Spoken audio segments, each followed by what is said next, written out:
sur du coup. 5, 4, 3, 2, 1, go! Allez, bonne chance à toutes et à tous. Bonjour, bienvenue sur Sport. Passer de Grand Raid avec son parcours montagneux et verdoyant à celui du marathon des sables en plein désert du Sahara marocain, il fallait franchir le pas. Un athlète du Denive, Nicolas Morbet, l'a fait. On l'a rencontré ici même sur le parcours de chemin des Anglais. Il nous raconte avec modestie son aventure et nous révèle que c'était un vieux rêve qu'il voulait réaliser. Bon alors, comment vous vous sentez avant le départ là? En forme? Motivé? Ouais. À fond, à fond. Et ben voilà, on y est au Basquet. Bon, faut y aller, faut y aller. C'est un vieux rêve que j'avais de faire le marathon des sables. Et en 2015, j'ai une copine de mon club, Christine, qui l'a fait.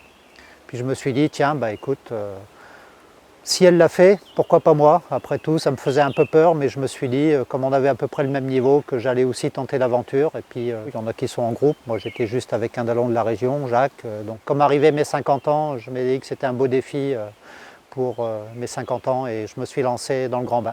Il commence à faire un petit peu chaud. On approche de midi, ça devient un peu plus sérieux. Quand il y a du vent, il fait un petit peu frais, mais sinon, la chaleur commence à monter. Langsam à Bercy. Il faut un équipement un peu différent de ce qu'on a traditionnellement à La Réunion, parce qu'on court en autonomie, donc il faut avoir un sac où on peut porter toutes ses affaires, toute sa nourriture pendant une semaine. Puis après, autrement, il y a la logistique de la course qui est super bien organisée, donc on manque de rien. Bon, j'ai le regret de vous annoncer qu'il ne s'agit pas d'un tapis volant. Et donc c'est pas la peine de rester dessus pour gagner la fin de l'étape. Elles seront de couleur arc-en-ciel quand le monde sera inondé de soleil. Si tu crois qu'un sourire... C'est beaucoup plus roulant qu'un grand raid. Il n'y a pas autant de dénivelé, bon il y a du sable, aller dans le sable c'est pas facile, courir dans le sable c'est tout mou, on n'a pas beaucoup d'appui, on se fatigue vite, il y a assez peu de relief, quelques djebels quand même, mais pour l'essentiel c'est du plat, du très roulant, donc pour les coureurs c'est bien. Pour les gens qui sont raiders comme moi, qui aiment bien la dénivelée, marcher, récupérer, c'est un petit peu moins facile parce qu'il faut courir longtemps. 240 km en courant tout le temps c'est dur. Allez Olivier, go go go. Voilà. Vous verrez qu'on est quasiment au sommet, je ne sais pas, peut-être pas, encore une petite grimpette, mais le plus raide est derrière nous. Allez, bon courage. C'est une course qui est parrainée par le roi du Maroc, Mohamed VI, qui met même à disposition des militaires, des gendarmes pour sécuriser la course et pour les camions, pour la logistique.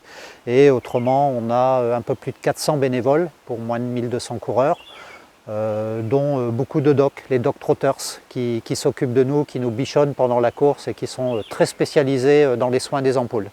Je prends mon temps, j'arrive quand il faut. Je suis dépassé par les coureurs. Voilà.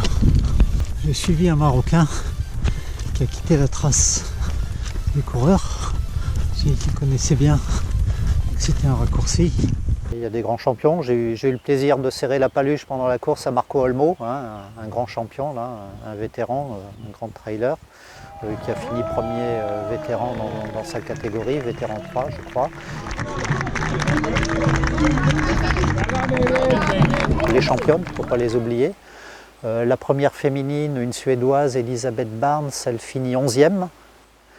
Et le premier Français, c'est une Française, c'est Nathalie Mauclair, fantastique. Bon, elle était à 20 minutes d'Elisabeth Barnes, mais elle a fait une course fantastique quand même. Nous sommes partis il y a un petit peu plus d'une heure. J'ai couru un peu, il commence à faire chaud. J'essaye de boire un peu. Quand je commence une course, de toute façon, il faut que j'aille au bout, quoi. Je veux dire, quand le corps est fatigué, c'est la tête qui fait avancer le reste. Donc même s'il y a un grain de sable, même si les pieds étaient en sang avec des ampoules, ça ne fait rien. On continue, on marche jusqu'au bout. Voilà. Il y a tellement d'émotions à l'arrivée que rien que de penser à ça, ça fait avancer. Et voilà, c'est l'arrivée. Fin du marathon des sables. C'est fait pour ce rêve-là. On va passer au suivant.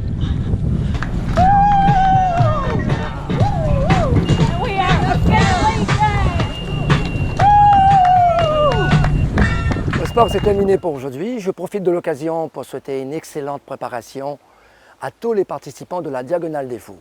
À très bientôt pour une nouvelle émission sur Au Sport.